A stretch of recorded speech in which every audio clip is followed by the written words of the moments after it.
నమస్తే వార్తలకి స్వాగతం. వివరాల్లోకి వెళితే విశాఖపట్నం జిల్లాలోని సింహాచలంలో వరాహ లక్ష్మీ నరసింహస్వామి భక్తులకు నిజ రూపంలో దర్శనమిస్తున్నారు. వేకువజామున 1 గంటకు స్వామివారిని సుప్రభాత సేవతో మేల్కొల్పారు. అనంతరం స్వామివారిపై ఉన్న చందనాన్ని అత్యంత సున్నితంగా వేరు చేశారు. నిజ రూపంలోకి వచ్చిన స్వామికి విశేష అభిషేకాలు నిర్వహించారు. వైదిక కార్యక్రమాల అనంతరం ఆలయ వంశిక ధర్మకర్త పూసపాటి అశోక్ గజపతిరాజు ఆయన కుటుంబ సభ్యులకు నిజ రూప దర్శనం కల్పించారు. ఈ సందర్భంగా వారు స్వామివారికి తొలి చందనాన్ని సమర్పించారు.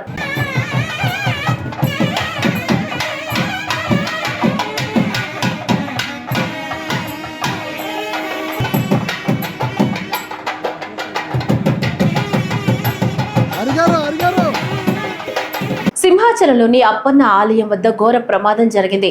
చందనోత్సవం వేళ అప్పన్న సన్నిధిలో అపశృతి చోటు చేసుకుంది. మంగళవారం రాత్రి కురిసిన భారీ వర్షం కారణంగా 300 రూపాయల టికెట్ కౌంటర్ దగ్గర గోడ కూలిపోయింది. ఈ ఘటనలో పలువురు భక్తులు మృతి చెందారు. మరో 10 మందికి పైగా భక్తులకు గాయాలయ్యాయి. శిథిలాల కింద మరికొందరు చిక్కుకున్నారు. మృతి చెందిన వారిలో 3 మహిళలు ఉన్నారని అధికారులు తెలిపారు. ఘటన విషయం తెలియగానే రంగంలోకి దిగిన ఎన్డీఆర్ఎఫ్, ఎస్డీఆర్ఎఫ్ బృందాలు సహాయక చర్యలు చేపట్టాయి. కాగా సింహాద్రి అప్పన్న ఆలయం వద్ద జరిగిన ప్రమాద ఘటన విషయం తెలిసిన వెంటనే రాష్ట్ర విపత్తుల నిర్వహణ శాఖ మంత్రి వంగలపూడి అనిత, జిల్లా కలెక్టర్ అక్కడకు చేరుకుని పరిస్థితిని సమీక్షించారు. ఈ ఘటనపై విచారణకు ఆదేశిస్తామని మంత్రి అనిత తెలిపారు. సుమారుగా 7 ప్రాణాలు కోల్పోవడం జరిగింది. అందులో 4 పురుషులు ఉన్నారు, 3 స్త్రీలు ఉన్నారు. ఇంకా మిగతా రెస్క్యూ ఆపరేషన్స్ కూడా జరుగుతున్నాయి. ఈ సంఘటన జరిగినది అని తెలిసిన వెంటనే ఇమీడియట్గా ఎస్డీఆర్ఎఫ్ బృందాలు, ఫైర్ డిపార్ట్మెంట్, పోలీస్ డిపార్ట్మెంట్, అదేవిధంగా ఇక్కడ పనిచేస్తున్న వాలంటీర్స్ చిన్నపిల్లలైనా వారికి చేతులకి దండం పెట్టాలి. నిజంగా వాలంటీర్స్ అయితే ఇమీడియట్గా కొంతమందిని బయటకు తీసుకొచ్చి హాస్పిటల్కి తరలించారు. ఎన్డీఆర్ఎఫ్ టీం కూడా ఆన్బోర్డ్ అయింది. ఎన్డీఆర్ఎఫ్ టీం 2, ఎస్డీఆర్ఎఫ్ టీంలో 2, fire department and police department అందరూ కలిసి రెస్క్యూ ఆపరేషన్స్ కూడా చేస్తున్నారు. మొత్తం అంతా క్లియర్ చేస్తున్నారు. అందరూ కూడా నిజంగా చనిపోయిన వాళ్ళ కుటుంబాలన్నీ కూడా సంతాపం తెలియజేసుకుంటున్నాం. గవర్నమెంట్ తరఫున కూడా మ్యాక్సిమం అన్ని ప్రికాషన్స్ తీసుకున్నాం. కేవలం ఈ భారీ వర్షము, అదేవిధంగా ఈ గాలి దుమారం వల్ల మ్యాక్సిమం జరిగిన ఇన్సిడెంట్, ఇది యాక్సిడెంట్. దయచేసి ఇంకా ఫర్దర్గా డీటెయిల్స్ అన్ని వస్తాయి.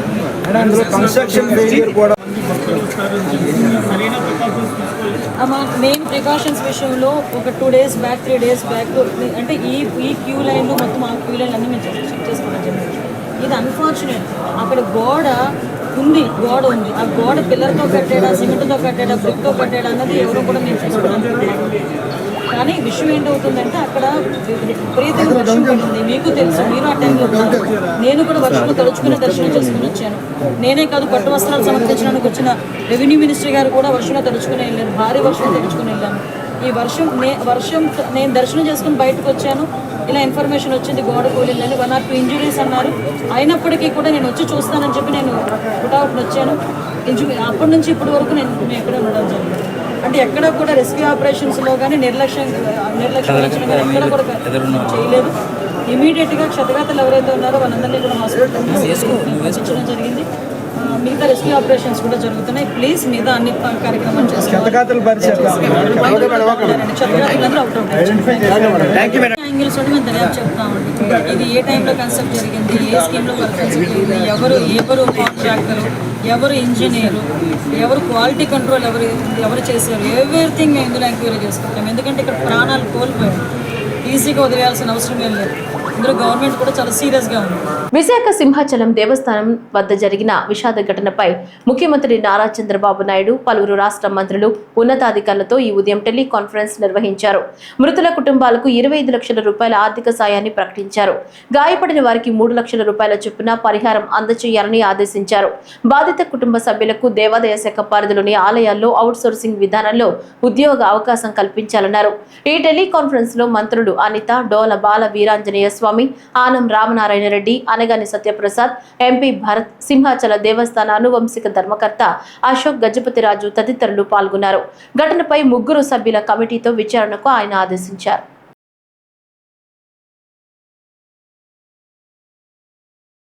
సింహాచలంలోని అప్పన్న ఆలయం వద్ద గోడ కూలిన ఘటనలో పలువురు భక్తులు మృతి చెందిన ఘటనపై ఉప ముఖ్యమంత్రి పవన్ కళ్యాణ్ దిగ్భ్రాంతి వ్యక్తం చేశారు.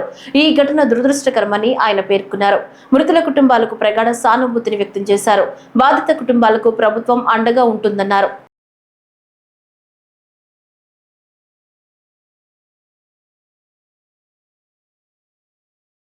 సింహాచలం ఘటనలో పలువురు భక్తులు మృతి చెందిన ఘటనపై పూర్వ ముఖ్యమంత్రి వైఎస్ఆర్సీపీ అధ్యక్షులు వైఎస్ జగన్మోహన్ రెడ్డి తీవ్ర దిగ్భ్రాంతి వ్యక్తం చేశారు. ఇది అత్యంత విచారకరమైన ఘటన అని జగన్మోహన్ రెడ్డి పేర్కొన్నారు. స్వామివారి నిజరూప దర్శనానికి వచ్చిన భక్తులు ఈ దుర్ఘటనలో ప్రాణాలు కోల్పోవడం అత్యంత బాధాకరమన్నారు.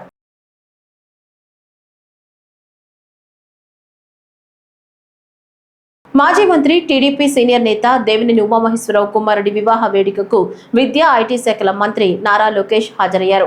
కృష్ణా జిల్లా కంకిపాడులోని ఆయానా కన్వెన్షన్ లో జరిగిన ఈ వివాహ మహోత్సవ వేడుకకు తెలంగాణ ముఖ్యమంత్రి రేవంత్ రెడ్డి కూడా హాజరయ్యారు. రేవంత్ రెడ్డి రాకను పురస్కరించుకుని మంత్రి లోకేష్ ఇతర టీడీపీ ప్రజా ప్రతినిధులు పుష్పగుచ్చం అందించి ఆయనకు ఘన స్వాగతం పలికారు. అనంతరం ముఖ్యమంత్రి రేవంత్ రెడ్డితో కలిసి మంత్రి నారా లోకేష్ నూతన వధూవరులు నిహార్, శ్రీ సాయి నర్మదలను ఆశీర్వదించి శుభాకాంక్షలు తెలిపారు.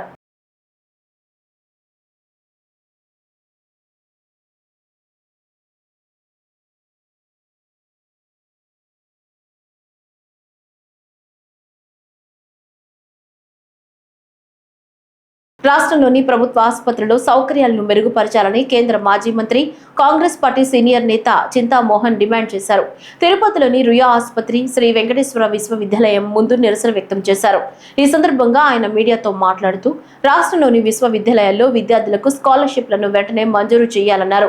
గత ప్రభుత్వం అవలంబిస్తున్న విధానాలనే ప్రస్తుత ప్రభుత్వం కూడా అనుసరిస్తోందని విమర్శించారు.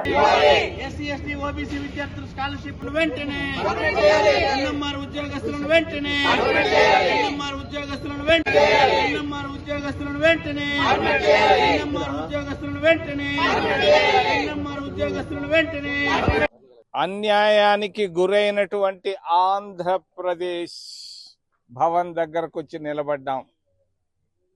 70 సంవత్సరాల క్రితం తిరుపతి రాజధాని నగరం కావాల్సి ఉంది. కానీ నీలం సంజీవ్ రెడ్డి తిరుపతికి రొంబ అన్యాయం చేశాడు. మరి ఇక్కడికి తిరుపతికి రావాల్సిన రాజధానిని కర్నూలుకు తీసుకెళ్లి ఈ భవనాన్ని ఇచ్చిపోయాడు. ఆ గడియారాన్ని, ఆ బిల్డింగ్ ఇచ్చిపోయాడు.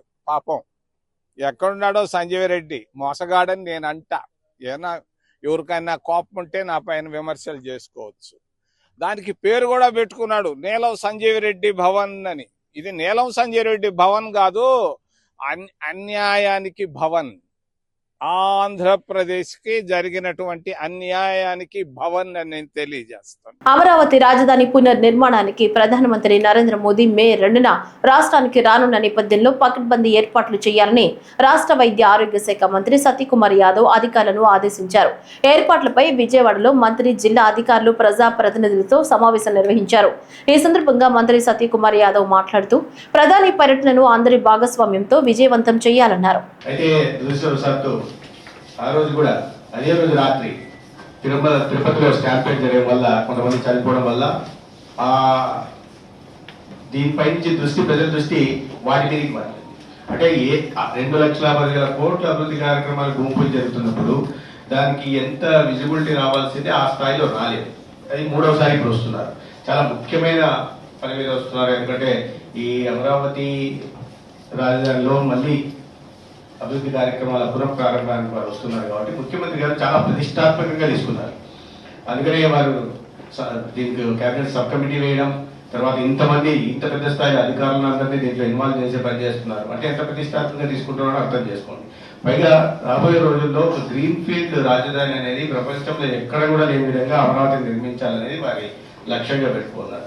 దానికోసం ఇవాళ 2వ తేదీ పూజ ప్రధానమంత్రి గారి ద్వారా ప్రారంభ పనుల కార్యక్రమాన్ని ప్రారంభించే పనిచేస్తున్నారు. కాబట్టి ఇంత ప్రతిష్టాత్మకంగా తీసుకున్న దాన్ని విజయవంతం చేయాల్సిన బాధ్యత మనందరి మీద ఉంది. అయితే మనకు సహజంగా మీరంతా చెప్పారు, మొబిలైజేషన్ ప్లాన్ అంతా చెప్పారు. ప్రధానమంత్రి నరేంద్ర మోదీ పర్యటన సభకు దాదాపు 5 లక్షల మంది వస్తారని అంచనా వేస్తున్నామని రాష్ట్ర రోడ్లు భవనాల శాఖ మంత్రి బీసీ జనార్దన్ రెడ్డి తెలిపారు. సభ ఏర్పాట్లను గుంటూరు నగరపాలక సంస్థ కార్యాలయంలో అధికారులతో ఆయన సమీక్షించారు. అనంతరం మంత్రి మాట్లాడుతూ గుంటూరు పార్లమెంటు పరిధిలో సుమారు 2 లక్షల మందికి పైగా సభకు హాజరవుతారని తెలిపారు. ఏవైతే రైతులు 30,000 ఎకరాలు ఇచ్చారో ఆ రైతుల శ్రమ కానీ వారి వృధా కాకుండా, వాళ్ళ త్యాగాలు వృధా కాకూడదు అనేటువంటి విషయంతోనే ప్రజలందరూ కూడా నాడు రాక్షస పాలన సాగించినటువంటి జగన్మోహన్ రెడ్డికి స్వస్తి చెప్పేసి మళ్ళీ ఈ యొక్క కూటమి ప్రభుత్వం అయితేనే ఈ రాష్ట్రం బాగుపడుతుంది, రాష్ట్రం లేని రాజధాని ఉంది, ఇక్కడ రాజధాని లేని నగరం ఎక్కడా లేకుండా ఈ భారతదేశంలోనే ఎక్కడ కూడా లేకుండా ఉంది. అటువంటి పరిస్థితుల్లో మళ్ళీ రాజధాని పునర్నిర్మాణం కావాలి అనేటువంటి ఆకాంక్షతో ప్రజలందరూ కూడా మా కూటమి ప్రభుత్వాన్ని గెలిపించడం జరిగింది. ఈ యొక్క గుంటూరు పార్లమెంటు నుంచే 2,25,000 మందిని టార్గెట్ తీసుకెళ్తున్నాం. దానిలో భాగంగా 90,000 ఈ యొక్క 3 నియోజకవర్గాల నుంచి కూడా తీసుకెళ్తా ఉన్నాం. ఆ వచ్చే ప్రజలకు అన్ని రకాలైనటువంటి సదుపాయాలు కల్పిస్తూ అక్కడ భోజనాలు కానీ, ఎండలు తీవ్రత ఉన్న దృష్ట్యా మంచినీళ్ళు కానీ, ఇంకా బటర్ మిల్క్ కానీ ఇవన్నీ కూడా అరేంజ్మెంట్ కూడా జరుగుతూ ఉంది. రాక్షస పాలన అయిపోయిన తర్వాత ప్రజలందరూ కూడా మంచి ప్రభుత్వం ఇది, మంచి పరిపాలన చేయడానికి మళ్ళీ అవకాశం వచ్చిందనేటువంటి ఈరోజు ప్రజలందరూ కూడా స్వచ్ఛందంగా అక్కడికి రావాలని ఉన్నారు. ఏర్పాటు చేశాము. ప్రతి వ్యక్తికి వచ్చిన వారికి ఒక్కొక్క మనిషికి 6 లీటర్ల మంచినీళ్ళ సదుపాయం కల్పించడం జరిగింది. ఏపీ ఈసెట్ పరీక్షను మే 6వ తేదీన నిర్వహించనున్నట్లు AP ECET 2025 chairman H Sudarshan Rao తెలిపారు. అనంతపురంలోని ఆయన మీడియాతో మాట్లాడుతూ ఈ నెల 28వ తేదీ వరకు ఆన్లైన్లో దరఖాస్తులు స్వీకరించినట్లు చెప్పారు. ఈ పరీక్షకు సంబంధించిన 14 విభాగాలకు మొత్తం 35,187 మంది దరఖాస్తు చేసుకున్నారని తెలిపారు. రాష్ట్రంలో 109, హైదరాబాద్ లో ఒక పరీక్షా కేంద్రాన్ని ఏర్పాటు చేసినట్లు తెలిపారు. ఎగ్జామినేషన్ కు మార్నింగ్ సెషన్ 7:30 అలో చేస్తాం. ఆఫ్టర్నూన్ సెషన్ 12:30 నుంచి అలో చేస్తాం. ఎగ్జామ్ స్టార్ట్ అయ్యేది 9 గంటలకు మార్నింగ్ సెషన్, 2 PM ఆఫ్టర్నూన్ సెషన్లో స్టార్ట్ అవుతుంది. కానీ దానికి 1.5 అవర్ ముందే విద్యార్థులను హాల్లోకి, ఎగ్జామినేషన్ హాల్లోకి అలో చేయడం జరుగుతుంది. కాబట్టి విద్యార్థులందరూ ఎంత వీలైతే అంత తొందరగా ఎగ్జామినేషన్ సెంటర్కి చేరుకోవాలని చెప్పేసి విజ్ఞప్తి చేస్తున్నాను. ఎందుకంటే ఒక్క నిమిషం ఆలస్యమైన కూడా ఎగ్జామినేషన్లోకి అనుమతించడం జరగదు. విద్యార్థుల హాల్ టికెట్స్ అన్నీ 1వ తేదీ నుంచి 1 మే నుంచి అవైలబుల్ ఉన్నాయి. వాళ్ళు వెబ్సైట్లో నుంచి, ఈసెట్ వెబ్సైట్లో నుంచి, ఏపీ ఈసెట్ వెబ్సైట్లో నుంచి ఈ హాల్ టికెట్స్ డౌన్లోడ్ చేయాలని చెప్పేసి చేసుకోవాలని చెప్పి తెలియజేస్తున్నాను. ఆధునిక విజ్ఞానం అందుబాటులో లేని కాలంలో కూడా వేలాది మంది పచ్చకామెర్ల రోగులకు నాణ్యమైన వైద్యం అందించి వారి ప్రాణాలు కాపాడిన ప్రకృతి వైద్యులు గుండుబోగుల సూర్యారావుకు కేంద్ర భారీ పరిశ్రమలు, ఉక్కు శాఖ సహాయ మంత్రి భూపతిరాజు శ్రీనివాస వర్మ నివాళులర్పించారు. 1920 సంవత్సరం నుంచి పచ్చకామెర్ల వైద్యానికి ప్రకృతి సిద్ధమైన మందును ఇచ్చి ప్రజలను ఆయన కాపాడారని తెలిపారు. ప్రకృతి వైద్యులు గుండుబోగుల సూర్యారావు సేవలను గుర్తు చేసుకుంటూ వెల్ల గ్రామంలో ఓ కార్యక్రమం నిర్వహించారు. దీనిలో రాష్ట్ర కార్మిక శాఖ మంత్రి వాసంశెట్టి సుభాష్, శాసనసభ్యులు నిమ్మకాయల చినరాజప్ప తదితరులు పాల్గొన్నారు.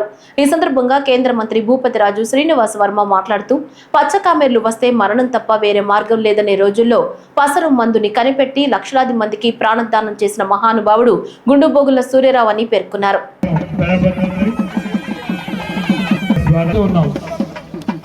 అదేవిధంగా ఈ కార్యక్రమానికి వారి పేరే పెట్టుకుని ఈ కార్యక్రమాన్ని ఇంత దిగ్విజయంగా జరగాలని ఆయన ఈ మందు నా తరం కాదు. అయాది వేమగాన్ని కూడా వేది మీద రావాల్సిందిగా ఆహ్వానం పలుకుతూ ఉన్నాం. Facebook, X. మరి 1900 సంవత్సరంలో పుట్టిన సూర్యారావు గారు కేవలం 20 సంవత్సరాలు అంటే ఆయన వయసు 20 సంవత్సరాల్లోనే కామెర్ల మందు కనిపెట్టి, ఆ రోజుల్లో కామెర్లు వస్తే మరణం, మరి కామెర్లకి మందు, సరైన మందు లేని టైంలో మరి కామెర్ల మందుని కనుగొని మరి ఎన్నో వేల జీవితాల్లో వెలుగునిచ్చి మరి 20 సంవత్సరాల్లోనే ఆ మందు కనిపెట్టారు. ఈ రోజుకి 105 సంవత్సరాలు. గుండుబోగుల సూర్యారావు గారు వెల్ల మందు ప్రజలకు అందుబాటులో తెచ్చి దాదాపు 100 సంవత్సరాలు పూర్తయినటువంటి సందర్భంలో జరుగుతున్నటువంటి వేడుక ఏదైతే ఉన్నదో ఇది గ్రామానికి సంబంధించినటువంటి వేడుకగా, ఒక కుటుంబానికి సంబంధించినటువంటి వేడుకగా కాకుండా ఒక గ్రామానికి సంబంధించిన వేడుకగా, ఈ చుట్టుపక్కల ప్రాంతాలకు సంబంధించిన వేడుకగా జరగడం అనేది సంతోషించదగ్గ విషయం అనేటువంటి విషయాన్ని సందర్భంగా ప్రస్తావిస్తాం. తిరుపతి జిల్లా శ్రీకాళహస్తి దేవస్థానానికి రికార్డు స్థాయిలో ఆదాయం వచ్చిందని స్థానిక శాసనసభ్యులు బొజ్జల సుధీర్ రెడ్డి తెలిపారు. శ్రీకాళహస్తి ఆలయంలో మంగళవారం ఆయన మీడియాతో మాట్లాడుతూ వేసవి సెలవులు కావడం, అమావాస్య కలిసి రావడంతో శ్రీకాళహస్తీశ్వర దేవస్థానానికి భక్తులు అధిక సంఖ్యలో వచ్చారని తెలిపారు. ఎన్నడూ లేని విధంగా ఆదివారం ఒక్కరోజే దర్శనాలు, ప్రసాదాలు, వసతి సముదాయాలు, విరాళాలు, వివిధ పూజల ద్వారా 1,62,62,000 రూపాయల ఆదాయం సమకూరిందని వివరించారు.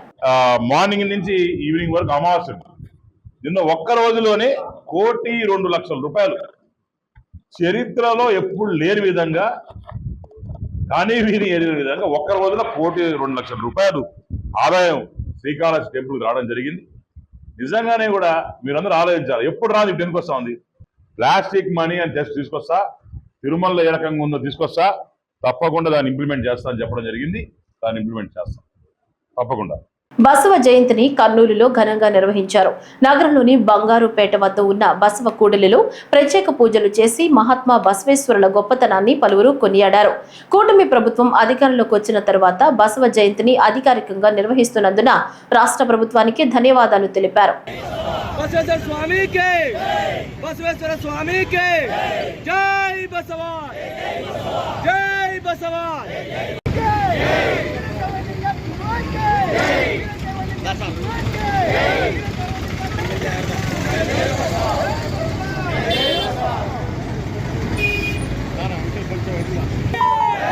ఈ రోజు వైశాఖ శుద్ధ తదియ. ఈ పవిత్ర తిథిని పురస్కరించుకుని దేశవ్యాప్తంగా ప్రజలు అక్షయ తృతీయ పర్వదినాన్ని జరుపుకుంటున్నారు. ఉత్తరాది రాష్ట్రాల్లో అక్షయ తృతీయను పురస్కరించుకుని పవిత్ర నదుల్లో భక్తులు ఈ రోజు ఉదయం పుణ్యస్నానాలు ఆచరించారు. ఉత్తరప్రదేశ్లోని ప్రయాగ్రాజ్లో ఉన్న త్రివేణి సంగమంలో వేలాది మంది భక్తులు పుణ్యస్నానాలు చేసి సమీపంలోని ఆలయాలను దర్శించుకున్నారు.